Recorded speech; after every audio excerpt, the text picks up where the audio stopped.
সাংবাদিকদের সামনে গেছো, পুলিশ কেলিয়েছে, তারপরে একবারে চোখের জল বেরোচ্ছে, তো বামপন্থীদের গালাগালি দেবো না তো কি করবো? সংসদের ভেতরে গিয়ে কি নাচবে নাকি মমতার মতো যেরকম?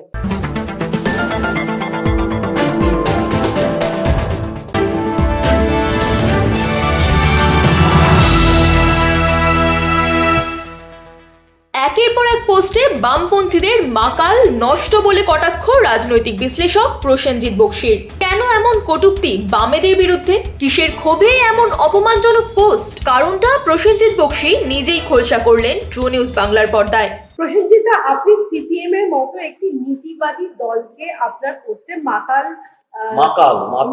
কেন বলেছেন? নষ্ট বাম বা মাকালদের ছাত্র আন্দোলনের নামে একদল সমাজবিরোধী মুসলমান তাণ্ডব চালিয়ে গেল কলকাতা শহরে। অনেক বড় বড় ভাষণ শোনা গিয়েছিল। দিল্লির আরশোলাদের সহমর্মিতা জানাতে কলকাতার আরশোলারা রাস্তায় নামবে। থরথর করে কাঁপবে শুভেন্দু অধিকারী সরকার, কিছুদিনের মধ্যেই পড়ে যাবে কেন্দ্রের নরেন্দ্র মোদী সরকার। পরিণতিটা কি দাঁড়ালো? পিলপিল করে বেরিয়ে এলো একদল মুসলমান এবং তাদের বক্তব্য হচ্ছে, আমরা গত 2-2.5 মাস অর্থাৎ 9ই মে পশ্চিমবঙ্গে শুভেন্দু অধিকারীর সরকার তৈরি হওয়ার পরে এই গত 2-2.5 মাস আমরা ঘরে আটকে ছিলাম, আজকে বেরিয়ে তাণ্ডব করব। এবং তাণ্ডবের কেন্দ্রবিন্দুতে সংবাদ মাধ্যম। দিনের পর দিন মোহাম্মদ সেলিমের নেতৃত্বে পশ্চিমবঙ্গের নষ্ট বাম মাকাল ফলেরা যেভাবে সংবাদ মাধ্যমের বিরুদ্ধে একটা কুৎসা রটনা করে গেছে এবং একটা বিষোদ্গার করে গেছে, সেটাকে কাজে লাগিয়ে একদল সংবাদ মাধ্যমের বিরুদ্ধে, সংবাদকর্মীর বিরুদ্ধে আক্রমণ চালালো মাকাল ফলদের সঙ্গে কলকাতা শহরের মুসলমানরা। যে একজন একটা 60 বছরের পুরনো নীতিবাদী দলের নেতাদের মাকাল বলতে কেন বললেন? আপনার বিজেপি নেতা এভাবে বলতে পারেন, কিন্তু আপনি তো নিজেকে নিরপেক্ষ সাংবাদিক বলেন, এতে কি আপনি নিজের মর্যাদাকে ক্ষুণ্ণ করলেন? সাংবাদিকতা কোনদিন নিরপেক্ষ হয় না, কোনোদিন হয়। যারা বলে সাংবাদিকতা নিরপেক্ষ, তারা মানুষকে ঢপবাজি দিয়ে সাংবাদিকদের মুরগি বানানোর চেষ্টা করে। সাংবাদিকতা is an effort to find out the truth. It cannot be objective. And truth is always truth for somebody, and it is untruth or false for somebody who is affected by that truth. সত্যিটা একজনের কাছে সত্যি, অন্যজনের কাছে তো সেটা মনে হবে যে আমার সত্যিটা স্পষ্ট সামনে এসে গেল, তাহলে তো আমি বিপদে পড়লাম। তখন সে বলবে যে গদি মিডিয়া। সমস্যাটা হচ্ছে যে গালাগালি না দিয়ে যুক্তিটাকে খণ্ডন করার তো একটা চেষ্টা করতে হবে, ইনফরমেশনটাকে তো খণ্ডন করার একটা চেষ্টা করতে হবে। তো ইনফরমেশন খণ্ডন করা আর কাউকে অমুক মিডিয়া বলে দেওয়া, এই দুটোর মধ্যে আকাশ পাতাল তফাৎ আছে। এটা তো এক ধরনের ট্রোলিং। শব্দটা কি? পাতি কথায় খিস্তি মারা। তো খিস্তি মারা নাকি যুক্তিসঙ্গত ভাবে যেটা বলা হচ্ছে তা সেটাকে কাউন্টার করা, এটাকে পুরোনো ভাষায় আমাদের শাস্ত্রে তর্কশাস্ত্র বলা হতো। সেখানে তর্ক হতো, ইনি যুক্তি দিতেন আর একজন যুক্তি দিতেন, সেটাকে তর্ক বলে। ট্রোলিংটা তো খিস্তি মারা। তো তোরা যদি খিস্তি মারতে পারিস তো আমিও খিস্তি মারি মাকাল ফল বলে। মাকাল হচ্ছে এমন একটা বিষয় যারা মস্তিষ্কটা সম্পূর্ণ ফাঁকা। এটা বাংলার একটা শব্দ, একটা কি বলবো, একটা ভালো কথা বলে খিস্তি মারা। আমি অন্য ভাষায় খিস্তি মারতে পারছি না, তাই মাকাল বলছি। আমি নিজে ব্যক্তিগতভাবে বা আমাদের ফ্রেটার্নিটির অনেকেই আপনাকে অসম্ভব রেসপেক্ট করি এবং আমরা মনে করি আপনি একমাত্র, যে আপনি যদিও বললেন সাংবাদিকতা নিরপেক্ষ হয় না, কিন্তু আপনি নিরপেক্ষ কি না, বায়াস আনবায়াস বলবো না, বাট যেটা ইউ কল স্পেড আ স্পেড, এটা আমি ব্যক্তিগতভাবে মনে করি। কিন্তু আপনি নিজেকে দালাল সাংবাদিক কেন বলছেন? আমরা নতুন করে দালাল হলাম। জলপাইগুড়িতে আমাদের সহকর্মী সাংবাদিকদের অনেক ধন্যবাদ। এবং সমস্ত পশ্চিমবঙ্গের যে কটা জেলা, যত সাংবাদিক, যে কোনো মাধ্যমের সাংবাদিক, সবাইকে অনেক ধন্যবাদ। আজকে আমরা নতুন করে দালাল হলাম। জলপাইগুড়িতে আমাদের যে স্মারকলিপি, সেই স্মারকলিপি গ্রহণ করেছেন মুখ্যমন্ত্রী শুভেন্দু অধিকারী। আমরা নতুন করে দালাল হলাম। আমরা তো দালালই না। সমাজ মাধ্যম তৈরি হওয়ার পরে একটা প্রবণতা যে আপনি দালাল হিসাবে দেখে দিন। সাংবাদিকতাটা শিখতে হয়, মাটি কাটা যেমন শিখতে হয়, বাড়ি তৈরি যেমন শিখতে হয়, হিসেব মেলানো যেমন শিখতে হয়, সাংবাদিকতাটাও শিখতে হয়। মমতা বন্দ্যোপাধ্যায় প্রেস ক্লাব দখল করেছিলেন, কিন্তু সাংবাদিকদের হৃদয় জয় করতে পারেননি। কিন্তু আমরা নতুন করে দালাল। আমি তো বলছি যে আমি আরএসএস পন্থী, আমি হিন্দুবাদী, আমি ভারতের এই সমস্ত কীট পতঙ্গগুলোকে পছন্দ করি না। তো সেই ক্ষেত্রে সেই জায়গা থেকে কোট আনকোট যদি আমি দালাল হই, আমি দালাল, আর কিছু করার নেই। এখন তাতে যদি যারা আমাকে দালাল বলে তারা আমার যে যে ইএমআই গুলো এখন বাকি আছে সেগুলো জমা দিয়ে দেয় সময় মতো, বা একসঙ্গে জমা দিয়ে ফোরক্লোজ করে দেয়, তাহলে আমি বলবো যে থ্যাংক ইউ ভেরি মাচ। আমি এবারে দালালের পর্যায় থেকে বেরিয়ে এলাম। আপাতত যতদিন আমি আমার ইএমআই জমা দিচ্ছি, আমি যা খুশি তাই বলবো, কারোর কিছু বলার নেই। আমার ইএমআই আমি জমা দিচ্ছি। মোহাম্মদ সেলিমকে মুসলমান পরিচয় কেন সম্বোধন করলেন?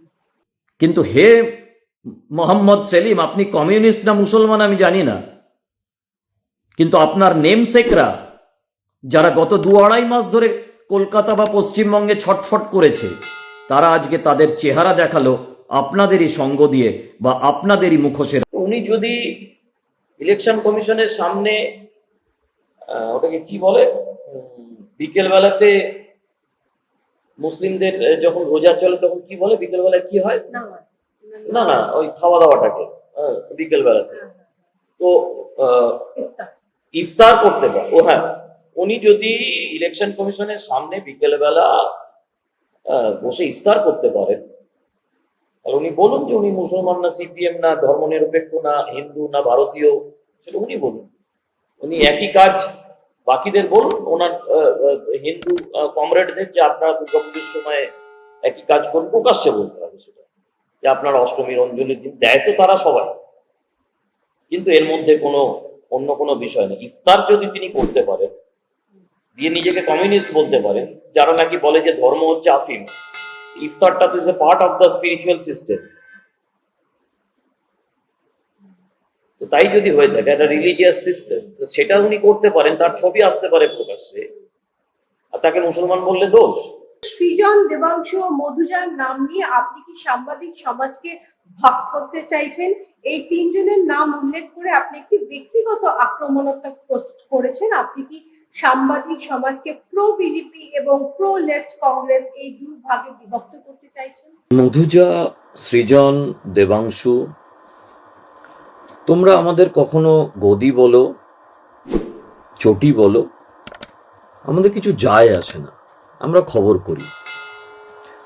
কিন্তু আমরা যখন তোমাদের 420 বলি, তখন তোমাদের এত গায়ে লাগে কেন? যে ভিডিওটাকে মৌলালির ভিডিও বলে 24 তারিখে বাজার গরম করলে, সেটা ফ্যাক্ট চেকের মাধ্যমে প্রমাণিত যে সেটা রাঁচির একটা ভিডিও, তোমরা মৌলালি বলে বাজার গরম করেছিলে। মুশকিলটা কি হয়েছে জানো তো? তোমরা পরের পয়সায় পোদ্দারি মেরে পশ্চিমবঙ্গ থেকে, ভারত থেকে সারা পৃথিবীতে বিপ্লবের স্বপ্ন দেখো। সমস্যাটা হচ্ছে কি, যে সব কিছু করতেই না একটা পরিশ্রম লাগে। তাই আমরা যদি কোনো একটা জায়গাতে নিজেদেরকে গদি মিডিয়া, তোমাদের ভাষায় সেরকম কাজ করে থাকি বা চটি মিডিয়া সেরকম কাজ করে থাকি, সেটাও করি পরিশ্রমের উপরে দাঁড়িয়ে, তোমাদের মতো না 420 গিরি করে নয়। এরা তিনজনে ওই ভিডিওটা, ফেক ভিডিওটা চালিয়েছিল বলে এই তিনজনের নাম দিয়ে, দুজনে চালিয়েছিল আর মধুজা এই নিয়ে একটা পোস্ট করেছিল, এর বাইরে আর কোনো কারণ নেই। এবং সেই কারণে তো আমি ওখানে শতরূপের নাম নিই, কারণ শতরূপের এরকম দেখিনি, আমি এদের দুজনকে দেখেছি তাই বলেছি, দেবাংশু আর সৃজন। আমার কোনো অন্য কোনো দায় নেই। ফেক ভিডিও নিয়ে চালাবে তোমরা, দিয়ে তারপরে বলবে সাংবাদিকরা এই করছে তাই করছে বলে, তারপরে তাদের উপরে আক্রমণ নেমে আসবে।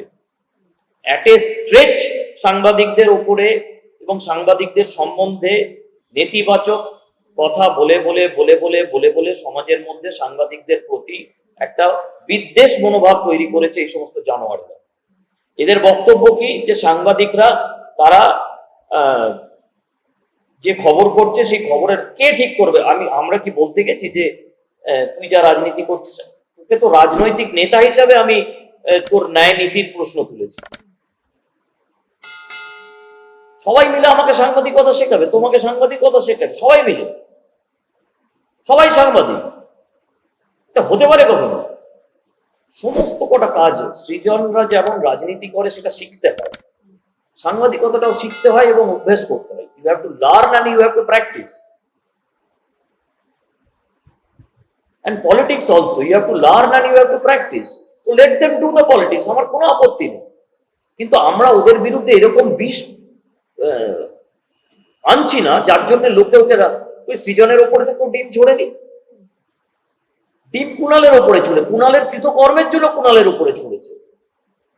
যে সমস্ত তৃণমূলের লোকেদের ওপরে ডিম ছুড়েছে প্রত্যেকের কৃতকর্মের জন্য ডিম ছুড়েছে। এবারে যারা এটা নিয়ে প্রশ্ন তুলছে, এবার ডিম না ছুড়ে যদি পাথর ছুড়তো তাহলে কি হতো? আমি ডিম থেরাপির কথা বলেছি আমার ইয়েতে প্রথম, এবং আমি জাস্টিফাই করেছি ডিম থেরাপি টু সেভ দেওয়ার লাইভস। 2021 সালের পরে যতজনকে তৃণমূল কংগ্রেস মেরেছে তার সিকিভাগও তৃণমূল কংগ্রেস এবারে ক্ষতিগ্রস্ত হয়েছে কি? হয়নি, অনলি ফর ডিম। মানুষের রাগটা প্রকাশ পেয়ে গেছে ডিমের মধ্যে, তা নাহলে ওটা পাথর দিয়ে মাথাটা থেঁতলে দিত। যা যা কাণ্ড তৃণমূল কংগ্রেসের লোকেরা করেছে। কালকে একজনের বাড়ি থেকে বীরভূমে 28 কোটি টাকা বেরিয়েছে আর কত কেজি সোনা বেরিয়েছে। এটা কি আপনি মনে করেন অনুব্রত?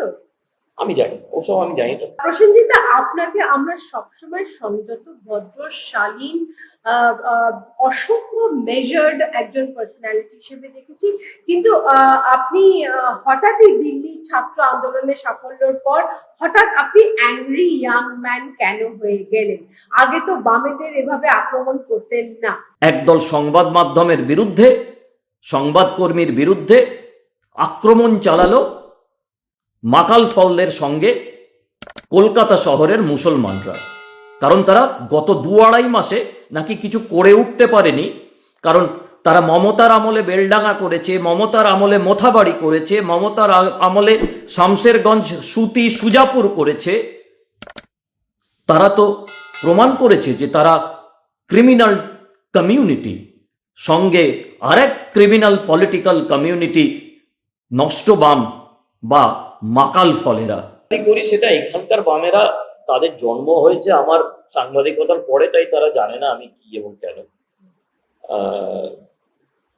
বিষয়টা হচ্ছে যে আমি আবারও বলছি যে go through Insta and find out. যারা মনে করছে যে 2-4টে, আচ্ছা একটা পার্লামেন্ট, দেশের সংসদ, তার সামনে যাবে তো পুলিশ কি গায়ে মাখন দিয়ে জিভ দিয়ে চাটবে? পৃথিবীর যে কোনো দেশে সংসদ হচ্ছে একটা সবচেয়ে নিরাপত্তার জায়গা, সংবেদনশীল জায়গা। এখানে বিধানসভাতে 2-4টে লোক সাউথ গেটে বা নর্থ গেটে বিক্ষোভ দেখাতে গেলে পুলিশ, আর তুমি দেশের সংসদে গেছো, ইউ হ্যাভ দ্য লিবার্টি। কারণ হচ্ছে যে তুমি যন্তর মন্তরে, সরকার তোমাকে বসতে দিয়েছে, যন্তর মন্তর থেকে হেঁটে বা পাথর ছুঁড়লে সংসদে যাওয়া যায়। So you have abuse that liberty of the government. তোমাকে তো রামলীলা ময়দানে দিলে, তুমি রামলীলা ময়দান থেকে, যারা দিল্লির ম্যাপ জানে, সংসদে আসতে পারতো না। মাঝখানে অনেকটা রাস্তা আছে, সেখানেই পুলিশ আটকে দিত। আর ওই যে জিওগ্রাফিটা, যন্তর মন্তর থেকে ওখানে 5,000 লোক হলেই 50,000 মনে হবে, কারণ ওটা একটা ছোট্ট জায়গা। এবং ওইখানে তুমি সংসদের সামনে গেছো, পুলিশ তারপরে একবারে চোখের জল বেরোচ্ছে, তো বামপন্থীদের গালাগালি দেবো না তো কি করবো? সংসদের ভেতরে গিয়ে কি নাচবে নাকি? মমতার মতো যেরকম এই জয়প্রকাশ নারায়ণের গাড়ির ওপরে নেচেছিল, ওরা কি সংসদের ভেতরে গিয়ে নাচবে? ন্যাচারালি কে জাস্টিফাইড ওয়েতে কে, এখানে বিধানসভাতে গেলেও একই রকম ভাবে সাহস হয় কি করে যে পুলিশের এগেনস্টে ব্যবস্থা নিতে হবে কথা বলবার? তো পুলিশ কি করবে? নিরাপত্তা রক্ষীরা কি করবে? বললো আয় বাবা, তোদেরকে নিয়ে আমি সংসদের ভেতরে যাচ্ছি, ওখানে গিয়ে জামা কাপড় খুলে যা পারিস করতে। সাক্ষাৎকারে শেষ প্রশ্ন, কলকাতায় যে প্রোটেস্টটা হলো এবং সেটা কমপ্লিটলি শান্তিপূর্ণভাবে প্রথমে হচ্ছিল, সিজিবির প্রোটেস্টের কথা বলছি, কমপ্লিটলি শান্তিপূর্ণভাবে প্রথমে হচ্ছিল, হঠাৎ করে বাঞ্চ অফ হুলিগানসকে ছেড়ে দেওয়া হলো সাংবাদিকদের উপরে বা ওই জায়গাটায়। আপনার কি মনে হয় কে এই বাঞ্চ অফ হুলিগানসকে ওখানে ছেড়েছে? না, আজকে গতকাল আমি যখন এই হুলিগ্যান্সরা জামিন পেল, তারপরে সিপিএম এর বাচ্চারা যেভাবে ঝাঁপিয়ে পড়লো উৎসাহিত হয়ে, তাতে আমার মনে হচ্ছে যে এই বাঞ্চ অফ হুলিগ্যান্সকে সিপিএম এর লোকেরাই নিয়ে, মানে কি যেন এসএফআই এর নামে তো ছিল, এসএফআই এর ছেলেরাই নিয়ে এসেছিল। তার কারণ হচ্ছে যখন এই বাঞ্চ অফ হুলিগানিজম করছিল এবং তার বিরুদ্ধে আওয়াজ উঠেছিল এবং প্রচার অ্যারেস্ট হয়েছিল, তখন তারা বলছিল এরা সব বাইরে থেকে এসছে, এটা আমাদের নয়। সো দে ট্রাইড টু, এমনকি তারা ওই সমস্ত ফেক ভিডিও চালিয়ে বলবার চেষ্টা করেছিল যে দক্ষিণপন্থী লোকেরা এর ভেতরে ঢুকে পড়েছিল। যেই জামিন পেয়ে গেল, তেমনি আবার ওই সমস্ত হুলিগানরা তাদেরকে গাঁদার মালা দিয়ে বা কিসের একটা রজনীগন্ধার মালা দিয়ে স্বাগত জানিয়ে, আর কিছু একটা তো হবে, হয় those hooligans were outsider or those hooligans were placed by you. কেন জামিন পাওয়ার পরে হঠাৎ করে তাদের নিয়ে তোমাদের এত আনন্দ? এটা তো তাদেরই উত্তর দিতে হবে।